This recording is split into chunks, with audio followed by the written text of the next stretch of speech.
taonu o ke i ka huli lole kalani o ke i ku ka ia ka kala e ho mala mala mai tamala mai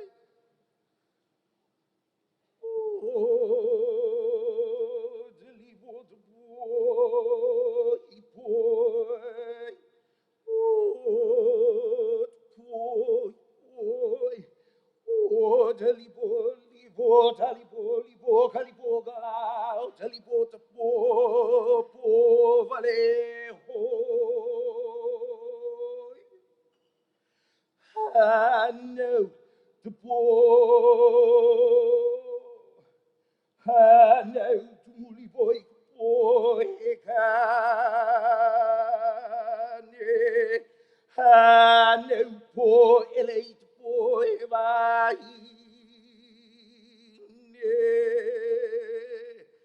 I know I know kana. Puka. Aloha mai kākou. My name is Kalani Kiocho. I'm from Hilo on the island of Hawaii, and I'm the Native Hawaiian Program Specialist for Papahanau Mokuākea Marine National Monument. We are members of Ku'ula, which began as a marine science class at the University of Hawaii at Hilo on Hawaii Island. Ku'ula grew into a network of scientists of Native Hawaiian and other ancestries who are dedicated to an integrated science approach that is inclusive of indigenous knowledge systems. Although we all began as students, all of us are now in graduate programs or professionals in natural resource management. The indigenous culture of Hawaii has a long and successful history of kānaka, or people, living as an integral part of the universe. Knowledge required for maintaining such relationships is passed down in our own Native Hawaiian language.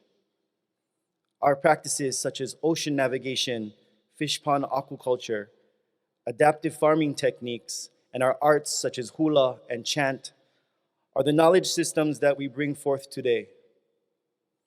It is our honor to welcome you all to Hawaii and to open the welcome ceremony of the International Coral Reef Symposium. This morning, we will share with you Native Hawaiian knowledge through two oral traditions. The first is a chant entitled Uku a Ko'a Ko'a, and was inspired by the Kumulipo, which is one of the creation chants that presents the cosmology of Native Hawaiians. At the time when the earth was hot and the earth rumbled and the heavens turned about, born in the night was the coral polyp, or Uku a Ko'a Ko'a.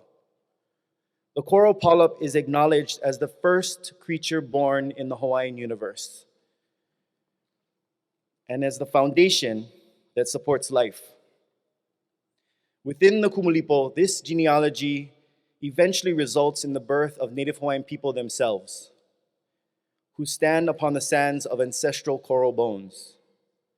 This reminds us of our familial connection to the coral polyp and the natural environment that continues to support our existence. The second oral tradition honors Kanaloa, the Hawaiian god of the sea, and is entitled I Kanaloa o Kanaloa. Kanaloa represents the depths of obscurity, the heights of consciousness, the draw between passive and active. And he represents the immovable altar upon which we confidently establish and anchor our inquiries to the universe. Coral reefs provide a foundation for life that continues to sustain our families and maintains the knowledge systems that secure our cultural identity. These coral sanctuaries imbue a deep sense of reverence that is based on ancestral connection. Although these relationships are ancestral, the stories of the genealogy offers a universal message. I'd now like to share some thoughts by Dr. Pualani Kanakaole Kanahele that introduces the Kumulipo. The Kumulipo is a mele ko'i honua. It is a remembrance from the lipo of our deep past to the lipo of our unknown future. It heralds existence from dawn to dawn, or the numerous beginnings and endings. The Kumulipo acknowledged the vali as the earthy matter from which all living forms have ascended. The fundamental images, thoughts, forms, and shapes from vali evolved and increased into familial patterns. It is the organic inception of all family systems. This, our kupuna, our ancestors, believed.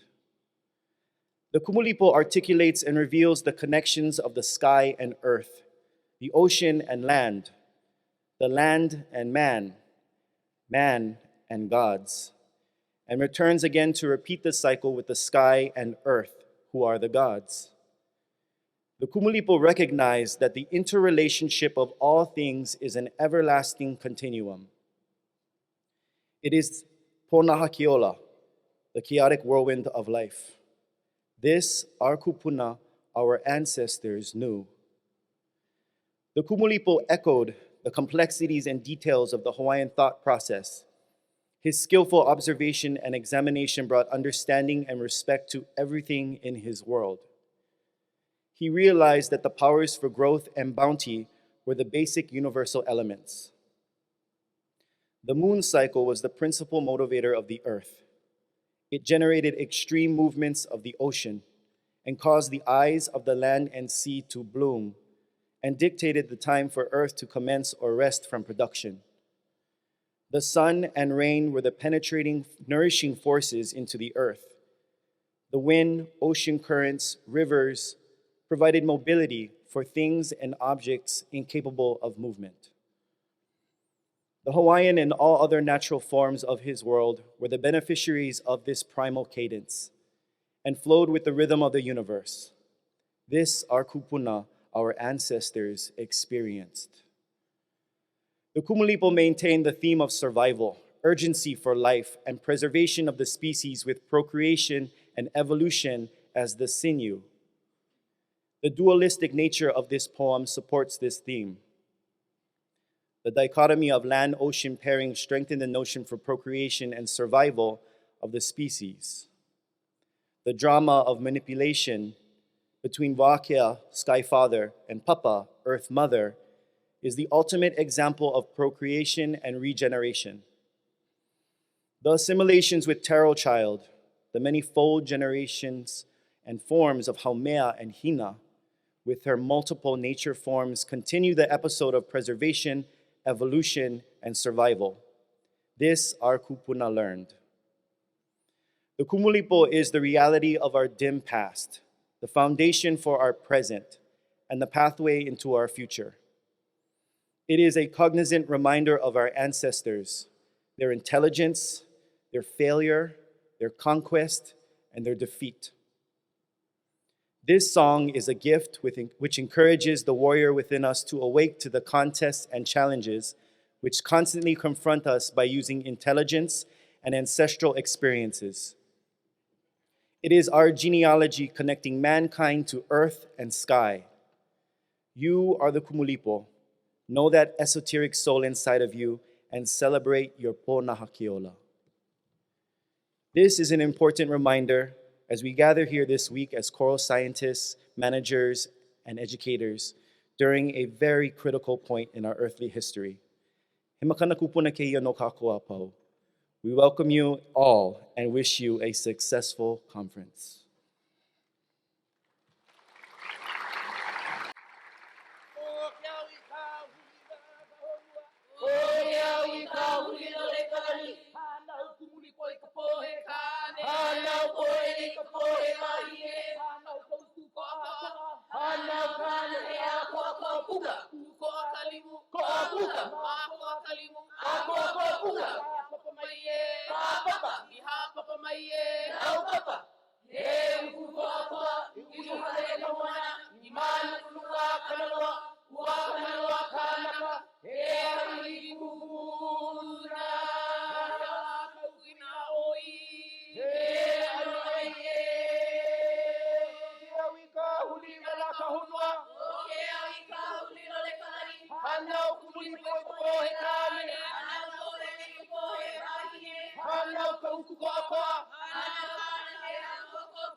Papa Maye, Papa Maye, Hey, Papa, you have come on, Imanu, Wakanawa, Wakanawa, Hey, Halifuna, Hela, Kokuina,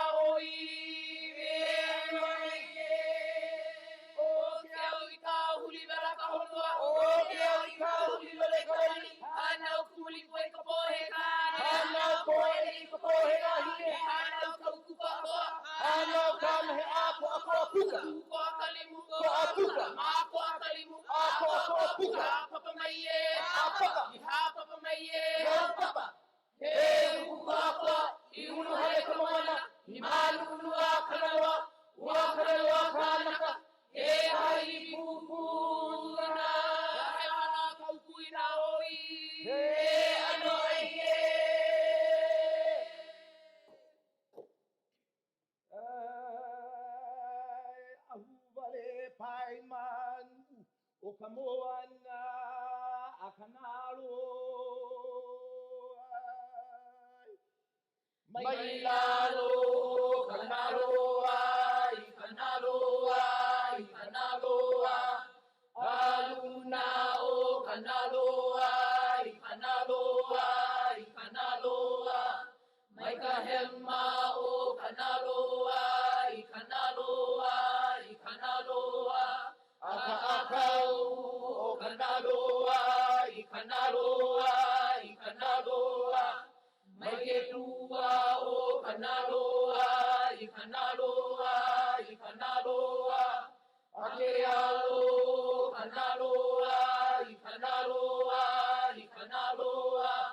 Mailoko o Kanaloa, Abaho, Kanaloa, Maikalipo, Kapo, Kanaloa, Akalile, Okeao, Kanaloa, Ainau, Aikapiko, Kamoku, Ahuvale, Paimanu, Kamuana, Kanaloa, Eino. Kanaloa, Aluna o Kanaloa, Maikahema o Kanaloa,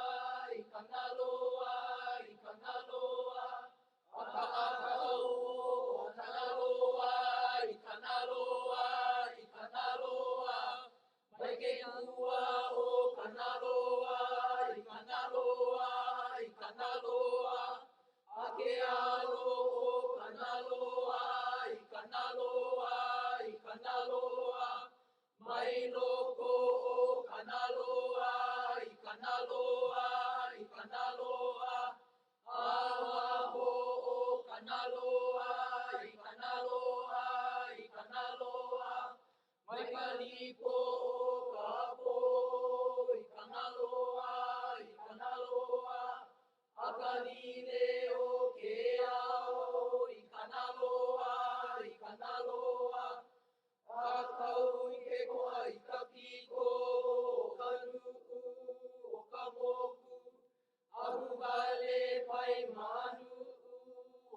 Ameku, Kuikavao,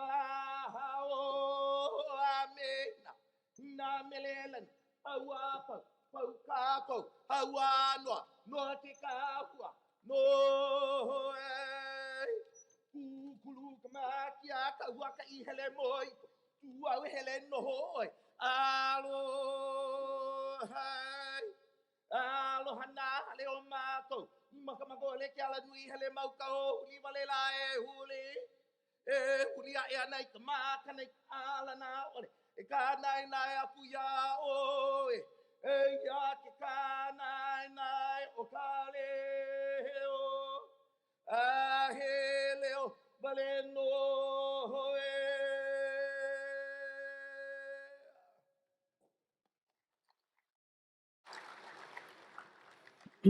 Good morning, everyone. Thanks very much to the group from UH-ELO for a very appropriate and fitting opening to what we hope will be a spectacular symposium. My name is Bob Richmond. I'm the convener for this symposium, and I'm very happy and very pleased to welcome you here to the state of Hawaii and to the opening of this symposium. Over the next few minutes, we have a number of people who would like to start with their welcomes. I feel like I know all of you now because I think I've had at least 2 or 3 emails from each and every one of you, and it's nice to finally have you here and to actually be able to see you person to person. I'd like to start with a welcoming remark from one of our senators, the Honorable Mazie Hirono, who could not make it here because they're in session today.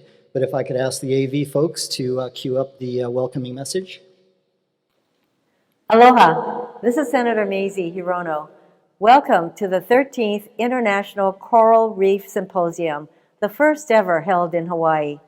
While my legislative work in DC keeps me from joining you in person, I have had many opportunities to discuss the importance of our coral reef ecosystems with scientists and advocates like Dr. Robert Richmond, who has convened this symposium today.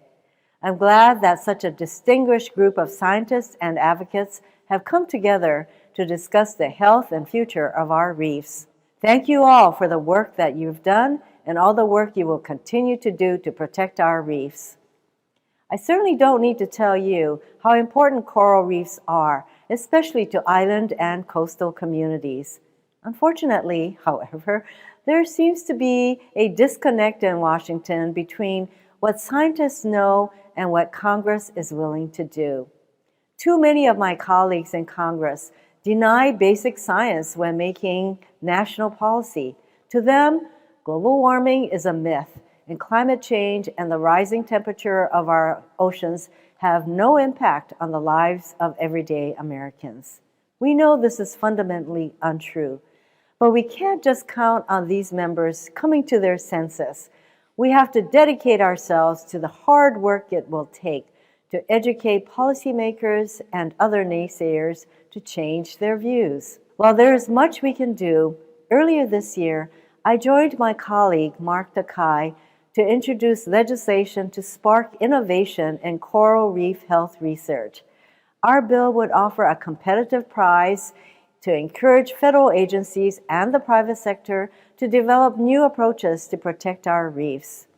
We're going to continue to push this legislation and to work with the Obama administration to make sure our policymakers are paying attention to the crisis facing our coral reefs.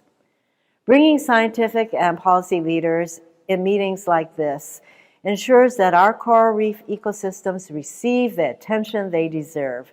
As you continue your work at this year's symposium and beyond, know that as a member of the Senate's Energy and Natural Resources Committee, I will continue to be a strong advocate for science-based policymaking and for policies that protect our environment and address climate change.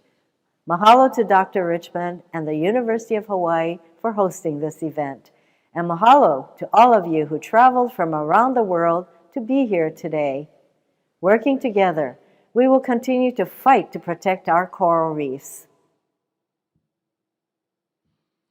So we thank Senator Hirono. They are in session right now. Senator Schatz also sends his welcome and will also be featured in some of the work that's being discussed later this week as part of the Papanaumokuakea Marine National Monument expansion. At this time, I'd like to invite Suzanne Case to come up and offer her words of welcome on behalf of the Governor of Hawaii.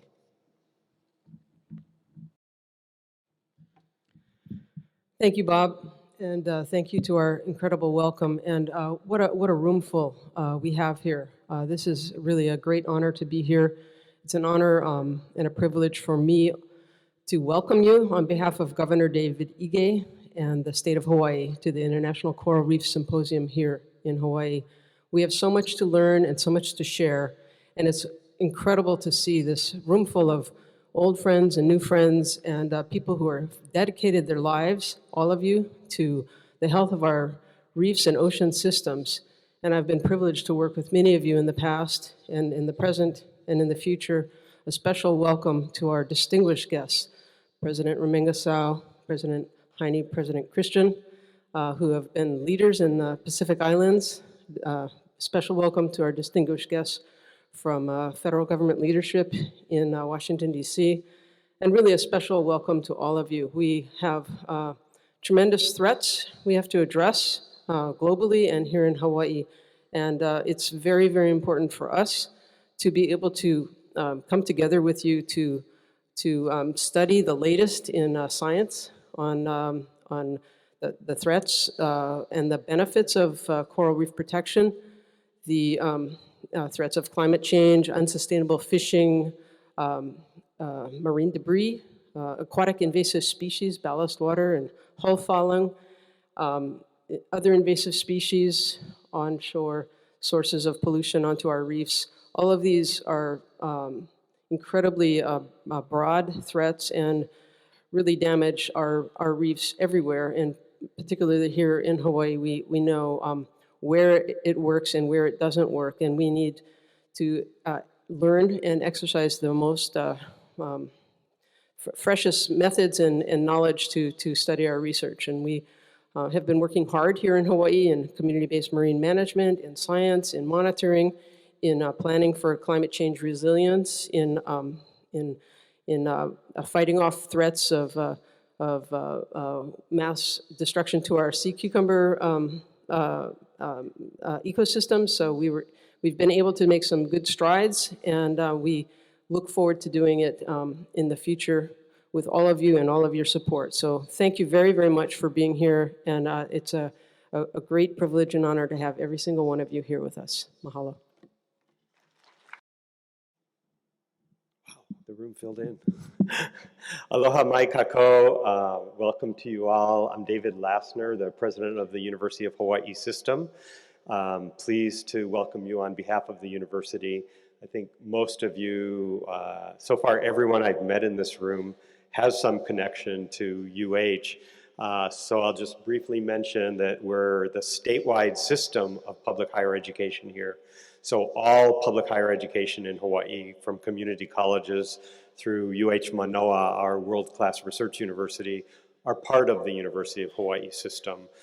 I'm proud and honored of the work that particularly Ruth Gates and Bob Richmond have done to lure you here. We're always glad to have groups like this in Hawaii.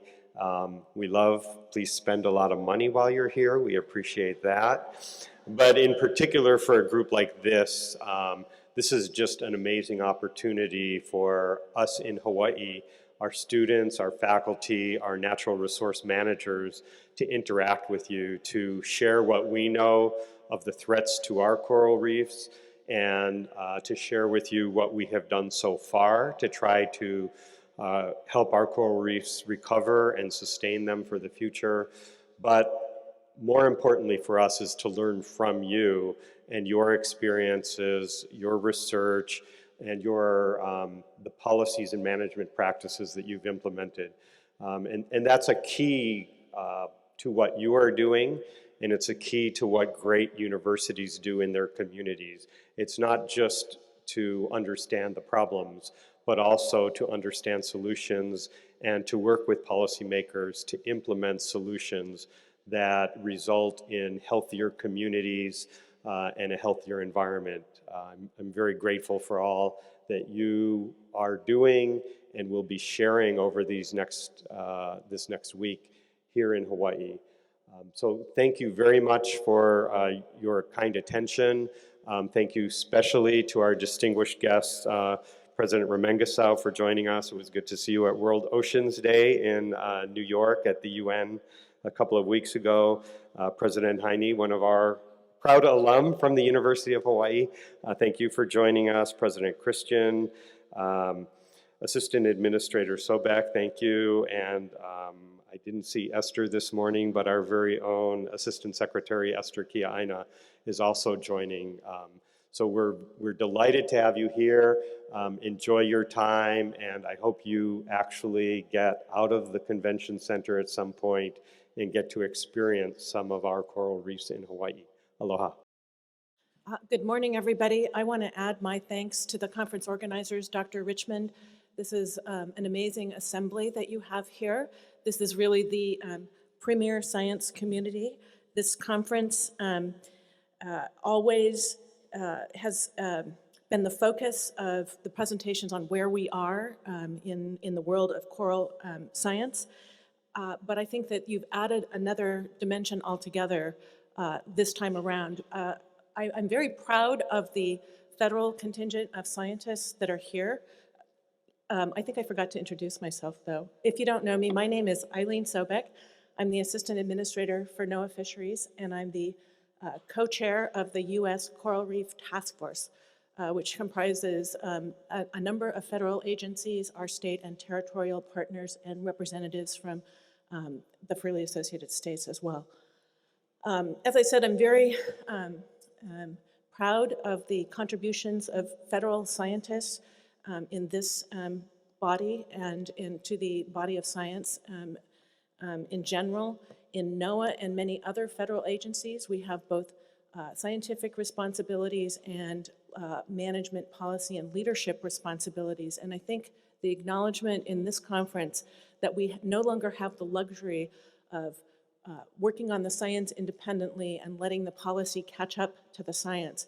The days of having 4 years of lag time or more to incorporate some of those scientific principles and understandings that you all present at this symposium are over. And I think that the leadership forum that has been appended to this meeting, or is a vital part of this meeting, and the high-level representation, having 3 chief executives of Pacific Island states present, speaks to the urgency and the importance of using the scientific information that this group brings and closing the gap of implementation of the message that science needs to communicate and translate into global action. That all of us in leadership positions need to take responsibility for moving that information up into the leadership change and to formulate action. Now, we have in NOAA and other state and federal agencies, we have a lot of tools in the toolbox that we're using to address local issues and local problems, local stressors. Those are important in and of themselves, and we are trying to enhance the short-term benefits to corals and conserving coral ecosystems. We're using every tool in our scientific and management toolbox to pursue some of those short-term solutions. We're addressing fishing impacts. For example, NOAA has been partnering with scientists from UC Santa Barbara and Cal Polytech to develop grazing metrics for Caribbean parrotfish species to model the amount of algae removed from parrotfish around St. Croix. We're looking for some efficient management practices to allow responsible fishing while allowing reef recovery. We're all working to reduce land-based sources of pollutions. We recognize the importance of working with communities and developing partnerships. The U.S. Coral Reef Task Force sponsors 3 watershed restoration projects, one here in the state of Hawaii in West Maui, one in Puerto Rico, the Guanacabe Rio Loco project, and the Fanga'alu watershed restoration project in American Samoa.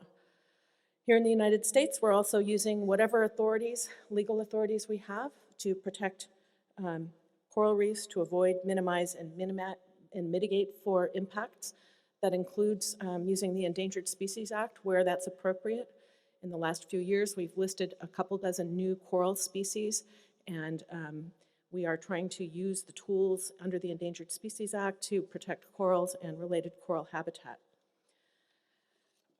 But I think that we've heard the message that you, the scientists, have brought to us, that local actions are in a sense, short-term Band-Aids. Coral reefs are the canaries in the ocean coal mine ecosystem. We have to, on the senior leadership time side, we have to think globally as well as locally. I want to thank the science community. For example, NOAA has been bringing visibility to the impacts of climate change through bleaching forecasts and monitoring and research to improve our understandings of the overall impacts of thermal stress and ocean acidification on reefs worldwide. The solid science that you all and your colleagues have provided has already helped the US and other countries strengthen our national policies on adapting to the impacts of climate change, such as President Obama's 2013 Climate Action Plan. But again, it's going to take more than just action by one nation. Having the additional leadership visibility of the three chief executives of our important Pacific Island partners really sends that message.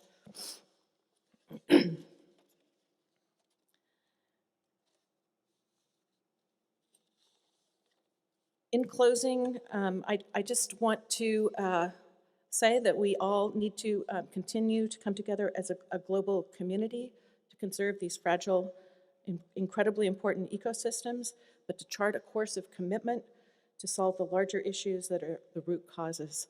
I look forward to hearing the report outs and outcomes of both the leadership conference and the symposium itself, and taking those information and those calls to action back to Washington to discuss with all of my other colleagues in the federal government.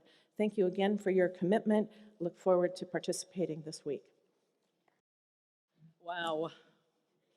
It's amazing. So my name is Ruth Gates, and I'm the president, or the current president, of the International Society for Reef Studies. And I'd just like to say that when I walked into the room this morning, I thought, goodness me, how could we possibly fill this room? There's 2,500 people in attendance at this meeting. Bob Richmond, in his Herculean effort, has managed to convene and organize this conference. And I would like to say that for the first time, I think, in the history of the conference, that our membership is in the majority at this conference. We have risen in numbers to almost 2,000 members.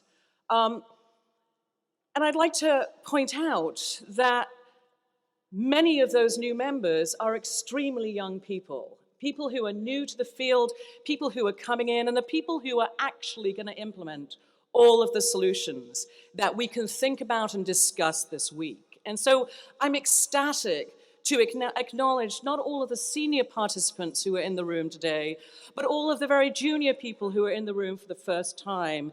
And I am extraordinarily excited about the opportunity that lays ahead of us. This is an incredibly unique moment, I think, for us as a community. And the reefs, I think, have never been so much in people's faces for what is going wrong.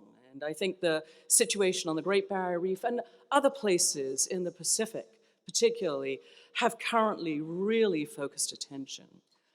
I think at this time, our society then can step up and be something that maybe we haven't been in the past. And the question is, what is that?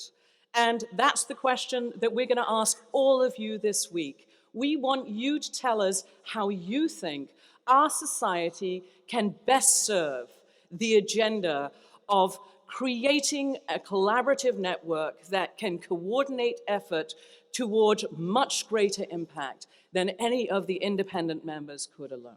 So I'm going to stop and just say welcome on behalf of our society. We're extraordinarily interested and very excited to see how the week unfolds. And please come and talk to us at booth 30 in the exhibit hall and tell us exactly what you would like us and all of our members to achieve. If you're not a member, join us now, please. Welcome, everybody.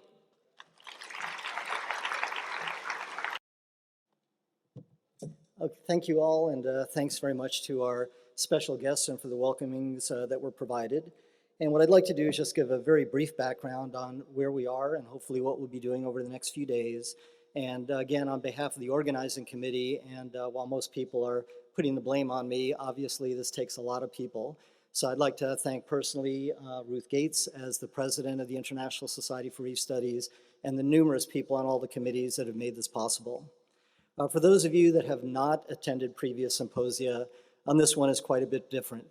We see not only are the numbers increasing, but the breadth of expertise and experience and knowledge and disciplines represented in this room has really broadened out quite a bit. I'm really pleased also that as a community, that when I reached out to my colleagues when we were discussing putting the symposium together, that there was a real effort to embrace the ideas of really the two cornerstones of this meeting. The first one is bridging science to policy. And I think many of us know that science to management has gone very well. Just the fact that we have many, many managers in the room, somewhere around the 11th or 10th Coral Reef Symposium, things shifted from being basically science with nerds and geeks talking to geeks and nerds to having managers as over 50% of the group, and then educators. And now we have policymakers and we have cultural practitioners. At one time, we thought of actually trying to put labels on the badges to identify an educator versus a scientist versus a policymaker. And we realized that was not only a really dumb idea, but it's something we couldn't possibly do because of the transdisciplinary and interdisciplinary nature of all the things that we do. The second part to go with the science to policy bridge, which has not gone well, is to really look at moving from knowledge to action. And when I say knowledge, it's again in recognition of the cultural knowledge, the traditional ecological knowledge that is rich in many parts of the world, and certainly within the Pacific Islands where we're located today. That wonderful and spectacular opening we had that really reflected the cultural connections of the Hawaiian community to their resources with the Kumulipo, the coral polyp as being the ancestor, to the things that we'll hear about from our special keynote speaker today, President Remengesau from Palau, and during the course of the week from his colleagues from the Federated States of Micronesia and the Republic of the Marshall Islands. It's really important that we embrace these ideas so that we can move from the typical outputs that we're so used to doing, peer-reviewed publications, white papers, to really achieving the outcomes that are so desperately needed. In that vein, I want to point out that Friday is a very special day. So in working with the members of the program committee, especially Dr. Joni Cleopas and Dr. Valerie Paul, who put a huge amount of effort into putting together a great program for Friday afternoon. We didn't want to simply end with the last talk and the last beer and have people head out. So the last 2 hours of the symposium will be dedicated to synthesis. And if I could ask the AV folks to put up the summary slide for the synthesis. There is going to be an effort to have people that have been in the sessions all week, as well as panelists, to put together an opportunity to talk about what we did learn and to talk about what we really need to do. And for that, hopefully at some point the AV guys behind the curtain, if the slide is still there, they said that they have a panic button and they know they plan their panic, so hopefully it'll come up at some point. My first Coral Reef Symposium was the third in 1977, and I'd like to acknowledge Dr. Michel Pichon, who is the only individual here who I understand has been at all 13, and that's pretty spectacular. The first one that I went to in 1977, there was about 250 people total. We could all fit into the same bar. I had the unique experience for me at that point, when I was still a student, to meet David Stoddard, the first president of the International Society for Reef Studies. I had no idea who this guy was, but he was standing on a table in the bar with a pitcher of beer, waxing poetic about coral reefs and a lot of other things that had nothing to do with corals. And it was a different day when back in the 70s, one could go onto a Caribbean reef and see 80% coral cover, schools of fish, and a lot of other things that we simply don't see today. That transition from 250 people to nearly 2,500 is a bit daunting. but it's also an incredibly good sign as well that we have such more engagement, and instead of being two flavors of either being a biologist or a geologist, now we're up to probably 15 or 20 different categories of wonderful people here, all focused on trying to find a way to ensure that we can leave a legacy of incredible coral reefs for future generations.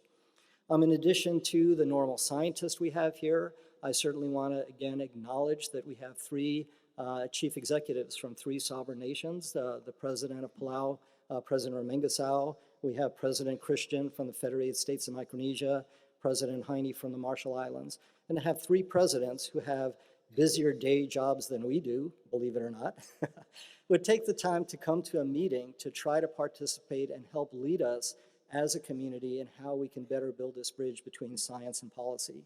In addition, we have two ministers from these nations. We also have three secretaries from their executive branch cabinet, and we also have the Chief Justice of the FSM Supreme Court. As I've said, full disclosure, I did appear before him in court, but I was not the defendant. I was an expert witness, and hopefully he'll vouch for me. The special sessions on Friday, we'll have two of them. I've mentioned already on the slide about the synthesis, so please do stay around because it's critically important that we have this interaction to figure out this is not a one-off meeting, but it's a transition from now until the next, and we have a lot of work to do between now and then. We'll also have a special session on the Papahanaumokuakea Marine National Monument. For those of you that have no idea what that means, the easy way to say it is Northwestern Hawaiian Islands.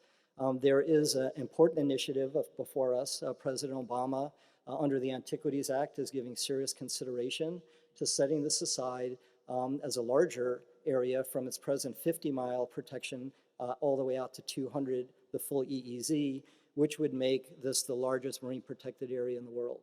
At a time when scientists are calling for 30% of the world's oceans to go in protection, we're under 2% right now. The expansion of the Papahanaumokuakea we feel is a critically important move. It contains some of the largest northernmost coral reefs in the world.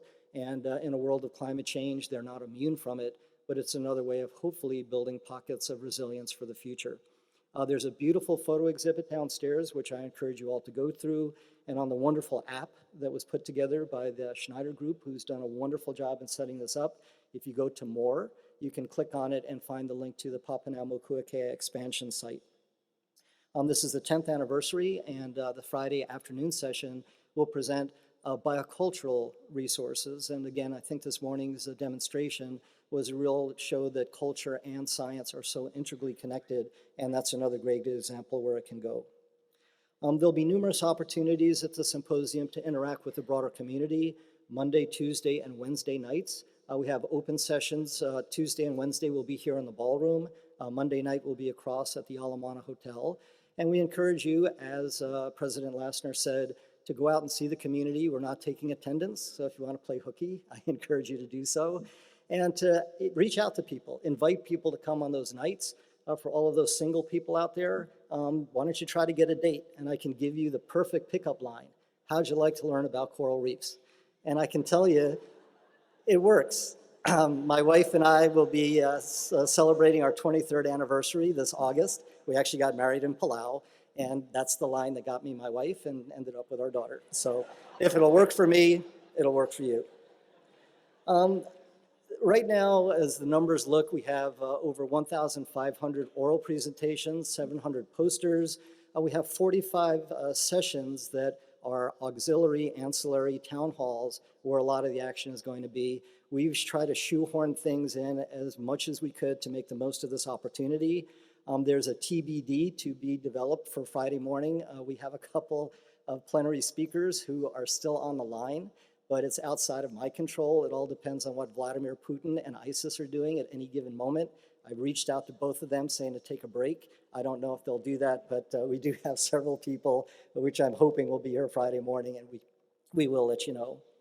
I also like to end now with a view of the future that's one of optimism. I think it's really hard for all of us, and it's going to be hard this week, there's no denying it, to look at some of the data sets that we're all too familiar with on climate change, local stressors, overfishing, sedimentation. We've seen another change here. Joni Cleopas, who has worked so hard in putting the program together, made a really brilliant observation on many things that she does. But she said, looking at the sessions, it's been a big shift from the days of just identifying problems, the problems with climate change, the problems with sedimentation, the problems with overfishing, to the solutions. Over half of the sessions here are solution-oriented, solutions from communities, solutions from science, solutions from policy, and that's, I think, a really good step forward. So I have to be optimistic, otherwise I can't get out of bed in the morning, and I do believe that there are many, many reasons for optimism. First and foremost, you all showed up. For those of you, I talked to Jeremy Jackson, Terry Hughes, Dick Dodge, who had been the previous conveners, and I asked them, did you guys used to wake up at 1 o'clock in the morning and start freaking out about all of these things that you forgot to do? And they said, yeah, it's okay. I had a dream 3 nights ago that we would be here for the opening and nobody would show up. So my first cause for optimism is you're here. That's a big relief. Thank you very much. We know more about coral reefs than ever before, and we really need to make a much harder effort to take that. But I think the fact that we have this incredible display of expertise here is a great sign. When we talk about bright spots, I didn't know until the last Coral Reef Symposium that being called a deviant was a good thing. But Peter Kariva talked about positive deviance, so it's okay to call someone here a deviant as long as there's a positive in front of it. There are a lot of positive deviants in the room, and you should be proud of that. Communities and individuals are taking on responsibility at an unprecedented level and are not simply waiting for government to fix the problems. Communities and individuals are taking responsibility themselves.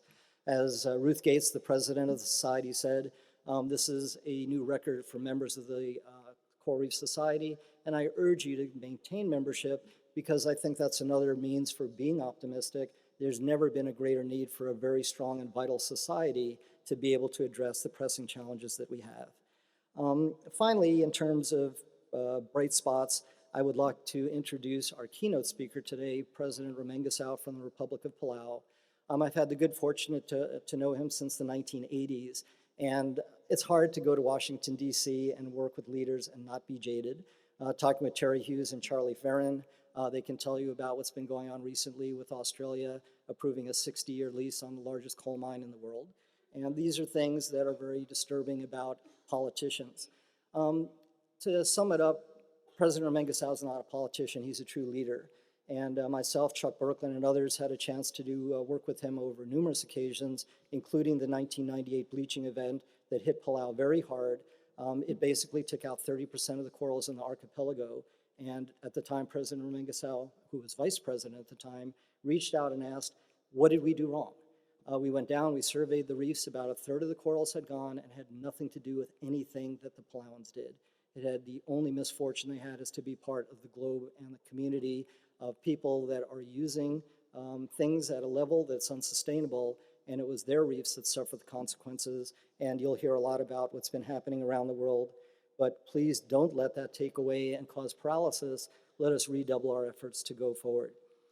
President Remengesau has been elected 3 times as the president of Palau, and hopefully a 4th time will be coming up soon. He was recognized in 2014 by the United Nations Environmental Program with its top accolade as Champion of the Earth for his visionary work in looking at the balance between economy and the environment. Most recently, he made the spectacular move to lead his nation to set aside 80% of their EEZ into full protection. I actually did a calculation on my slide rule. Let me ask a quick question to reiterate what Ruth said. How many people here do not know how to do math on a slide rule? Be honest. Okay, that's another sign for optimism. Look at all the smart people out there that are much younger than us. They're gonna fix the things that we didn't do. What this calculates out to is for every single Palauan, they're setting aside 36 square kilometers into full ocean protection. If we do get the expansion of the Papanamo-Kuakea to its full 200 EEZ mile limit, that'll be the largest MPA in the world, but that translates to 0.005 square kilometers of protection for every American. So there's nobody in the world that can catch up to Palau right now. There's not enough ocean left to do it. So without further ado, it's with sincere gratitude that I'd like to introduce President Remengesau as our keynote speaker, and my sincere gratitude for taking the time from your schedule to do that. Aloha, Ali, and good morning. Friends, first of all, seeing is believing, and I truly wish I could take each and every one of us across the Pacific so that we can truly see the spectacular and beautiful coral reefs that God has put on this earth. But sadly, also to see the great damage and destruction that has come upon the coral reefs. But I am comforted by the fact that all of us are here today because we are members of the choir.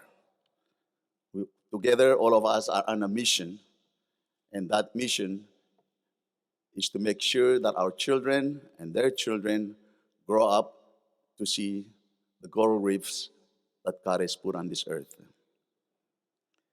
With this, if I could ask all of us to once again awaken our senses by putting our hands together.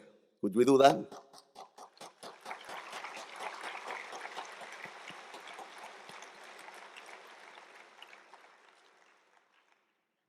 Friends, it is indeed a great pleasure to be here with my colleague, President Heine of the Republic of the Marshall Islands, and President Peter Christian of the Federated States of Micronesia, and all friends and colleagues, Eileen Sobek, Kiana, and the scientist friends and leaders from the Pacific and around the world. I certainly would like to thank Bob Richmond and the University of Hawaii and the members of this symposium who have kindly arranged and put us all together. I offer my warmest greetings on behalf of the people of Palau, and especially our children and future generations who stand to benefit if we succeed, or will bear the brunt of losses if we fail to meet the challenge of saving the world's coral reefs. It is fitting, therefore, that the central theme of this International Coral Reef Symposium is bridging science to policy. This is a particularly timely effort, and I strongly agree with the critical need for strengthening such partnerships in moving from knowledge to action. Thriving coral reefs with spectacular biodiversity has been an integral part of the Palauan culture and livelihood for generations. These reefs are the foundation of our national economy and our communities' livelihoods and food security. The ocean is therefore central to our culture and our very own identity. The great currents of the Pacific carried the vessels of our ancestors to Palau. It is the source of the stories we tell our children, and like so many of my fellow Palauans, I come from a family of fishermen. You see, fishing is a skill that my father passed on to his children. It is a skill that I have passed on to mine, and I often like to say that I am a fisherman who has taken time off for public service. In Palau, the ocean is life. And as my brothers and sisters from the Pacific know very well, the ocean doesn't separate us. It actually connects us together. What we do as a community of leaders, scientists, managers, lawyers, economists, fishers, and stakeholders will have a substantial impact on future generations. The people of the Pacific are stewards of the largest ocean on earth. 98% of our region is ocean. And therefore, I always like to remind all of us islanders that we are not just small island states, but we are actually large ocean states. Our country's futures depend upon the health and conservation of our vast ocean and coastal resources, which affects every aspect of the Sustainable Development Agenda in the Pacific. Ocean and coral reef health, climate change, and sustainable development are deeply connected issues that require integrated, science-based solutions.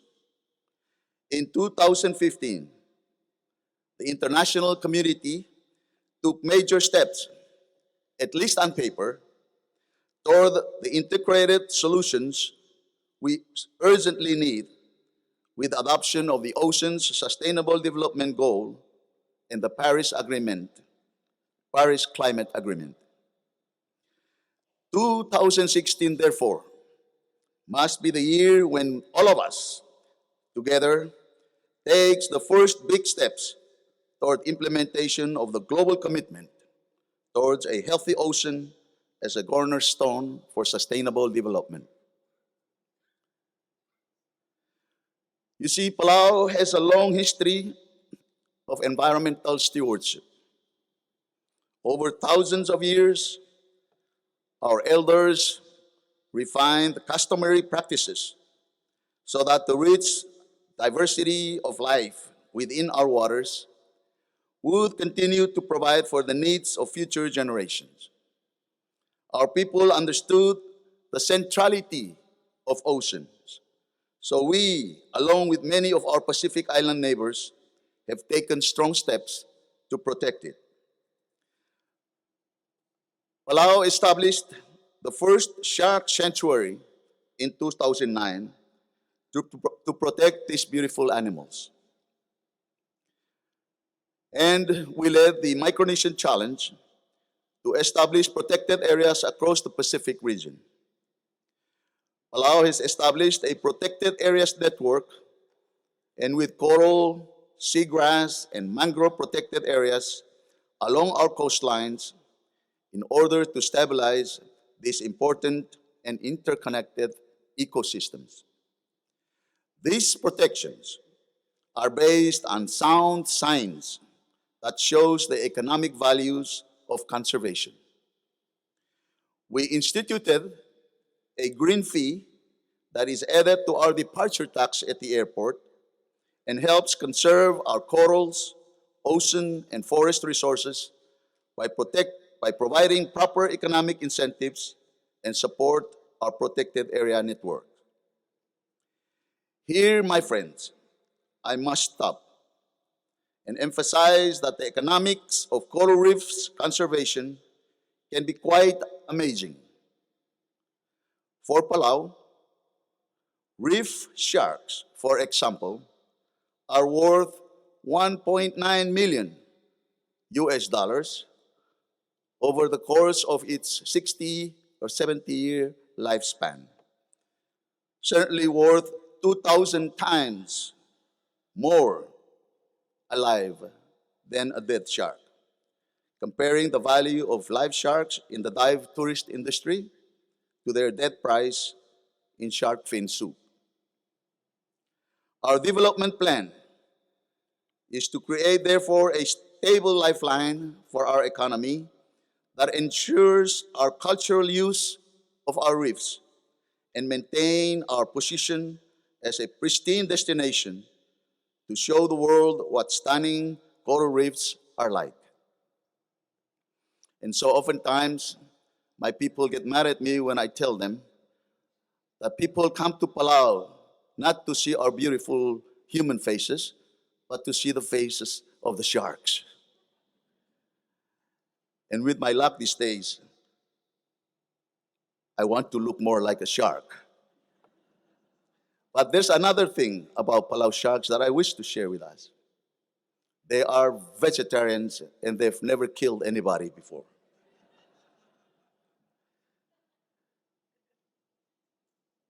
The Palau International Coral Reef Center, PICRC, has become a critical resource and investment for us.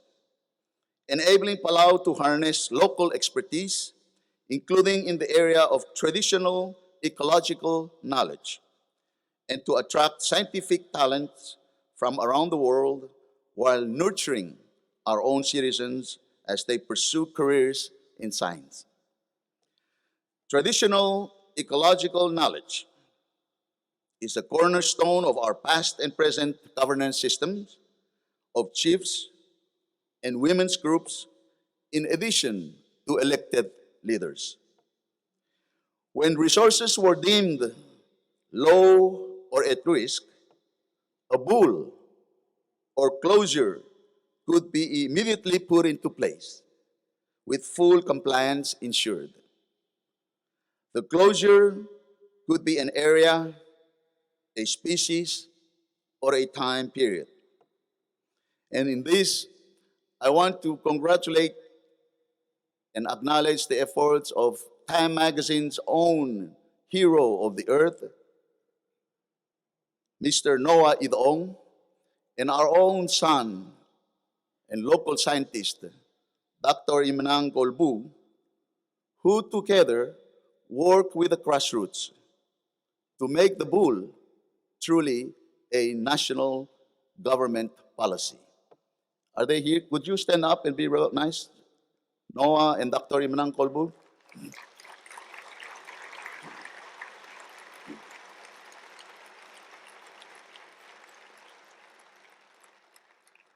They recognize the need to return to elements of traditional governance that were lost, including the ability of chiefs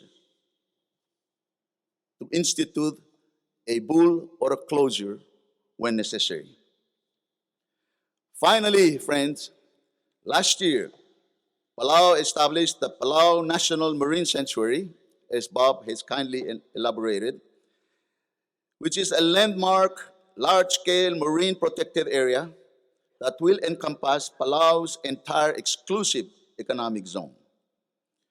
The sanctuary will include a no-take zone of over 500,000 square kilometers, or 80% of our EEZ, and a domestic fishing zone with the remaining 20% to ensure subsistence fishing and food security for Palauans now and in the future. We are listening to what science is telling us, and that is large marine protected areas are critical to allow marine biodiversity to recover and fish stocks to rebound, which also has a great spillover benefits for the whole region. The Palau National Marine Sanctuary will be our contribution to regional marine biodiversity conservation and the global targets for marine protected areas established under the Convention on Biological Diversity. With the establishment of the Palau Marine Sanctuary, Palau is taking a big step toward conservation and healthy reef systems to be more resilient to climate change. Palau, therefore, will need the partnership of the science community to conduct evaluation of the success of our marine sanctuary, which is indeed a science-based policy. People need to know if our policies are effective. It will be critical for Palau to be able to demonstrate the biodiversity conservation benefits of this national marine sanctuary, and at the same time, the great spillover benefits for the region as fish stocks rebound. Internationally, the Pacific Small Island Developing States have been leaders on oceans and climate change. We helped again to successfully champion the dedicated or standalone ocean and sea sustainable development goal, which was adopted last year to anchor this issue at the center of the international framework and sustainable development. We look forward to the first United Nations conference to support the implementation of ocean sustainable development, which will be held in the Pacific, hosted by Fiji in partnership with Sweden 1 year from today. Friends, managing sustainable development from tourism, fisheries, or other industries while protecting our environment and our culture is the dilemma facing every nation depending on their coral reefs, from the largest to the smallest. For Palau, managing an ever-growing tourism economy while climate change threatens our reefs is indeed an enormous challenge. Our goal is to push back against the tide of climate change with every new policy so that we can keep our reefs as healthy as possible by reducing local stressors to strengthen reef resilience. At the same time, we're working with islands around the world to keep up the pressure on the community of nations to reduce the carbon dioxide emissions that are leading all of us into a dire future. We must rise together to meet this urgent challenge, and we count on all of you, the global reef scientific community, and our other international partners for your crucial collaboration.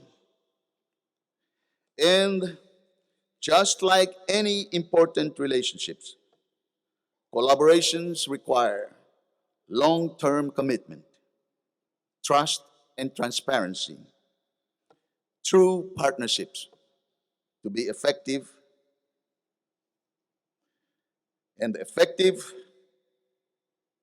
durable partnerships are essential in building the science to policy bridge. I therefore would like to acknowledge and sincerely thank the international development partners and all of you members of the scientific community that have significantly supported Palau's efforts throughout the years. Moving forward, we do have much to offer as a partner in our efforts to better understand coral reefs and how people can coexist with these magnificent ecosystems. Researchers at the Palau International Coral Reef Center and their colleagues have identified reefs in the Nico Bay area in Palau that are thriving. They're thriving at conditions of ocean warming and acidification. Despite the fact that elevated temperatures and reduced pH is expected to be commonplace by 2050, when the severe impacts of climate change will be felt by coral reefs worldwide. And so in Palau, our reefs have rebounded from two major bleaching events, primarily in areas removed from local stressors.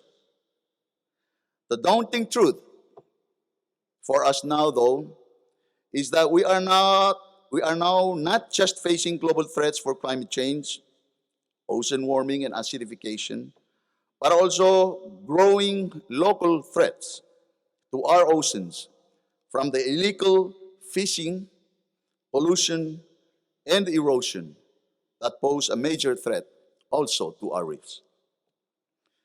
Friends, brothers and sisters from the Pacific, as I said earlier, 2016 must be the year when we in the Pacific, along with the global community, take decisive collective action to protect our ocean.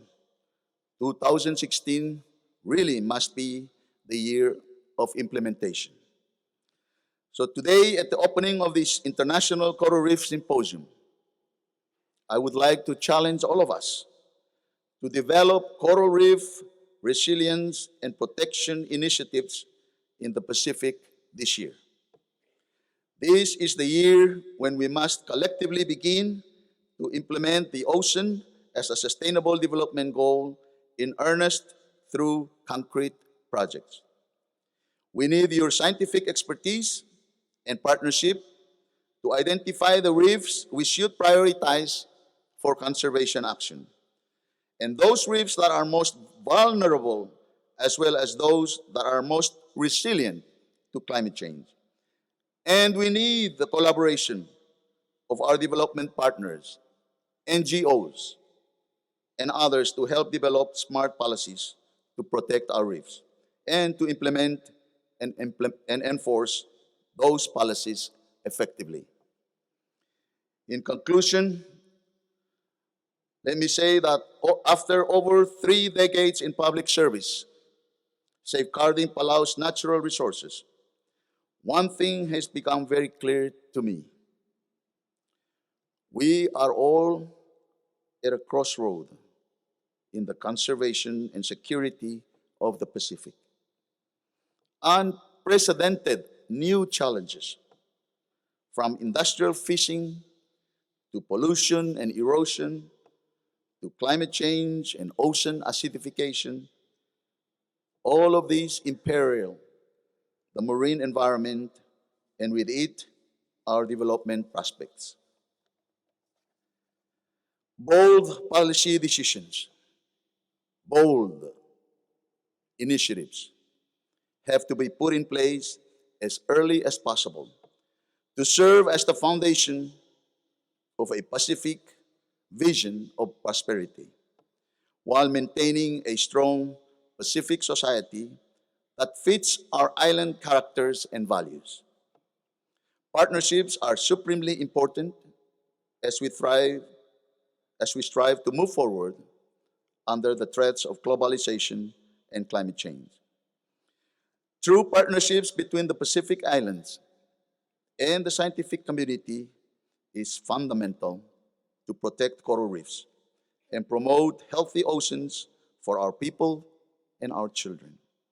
I look forward to being part of this growing and enduring partnership. We have maintained much of the critical knowledge passed down from our ancestors, while emerging tools like eDNA can help identify fish and other reef creatures that we can't often see.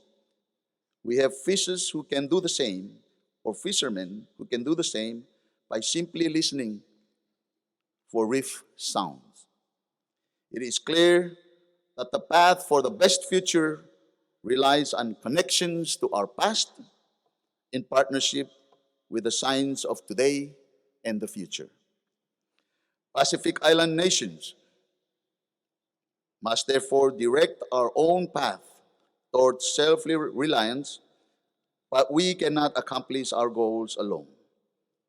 And Palau expresses its support to our brothers, friends, and partners who are seeking to lay out their own pathways to a sustainable future, as well as gratitude to our development partners to achieve our sustainable development goals.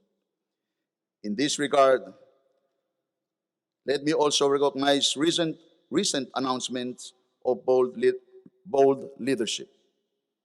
The great state of Hawaii announced last week its proposal to expand Papahanaumokuakea Marine National Park.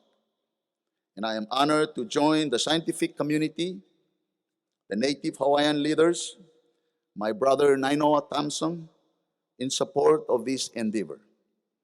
I encourage President Obama as a leader, an island boy, a father, and a fellow child of the ocean, that we need to send a strong signal to the world that we must protect our ocean, the lifeblood of our future generations. Friends, indeed, we have a golden opportunity to work together to develop strong, scientifically based coral reef conservation and resilience projects in the Pacific that will have strong and enormous benefits for marine biodiversity and ocean health and for the sustainable development of our nations. In Palau and across the Pacific, our coral reefs are part of our national identity. Together with you, our partners in the scientific community, we must develop and implement forward-looking, science-based policies to help ensure that beautiful, productive coral reefs remain at the center of our culture and economy for our children, their children, and future generations to come. May God bless all of us, and may God help us to protect our coral reefs. Thank you very much.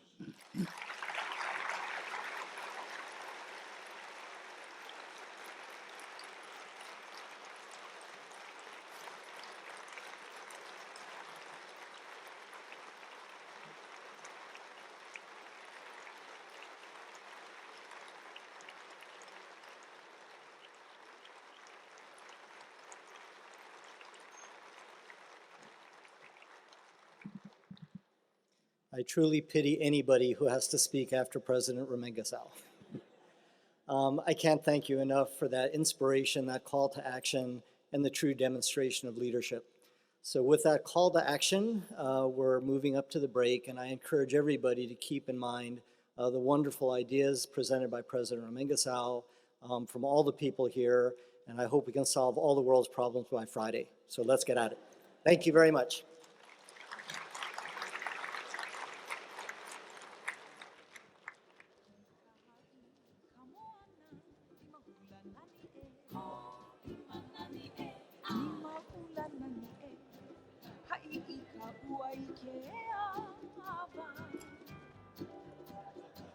Pakamakani inapani ni mahula nani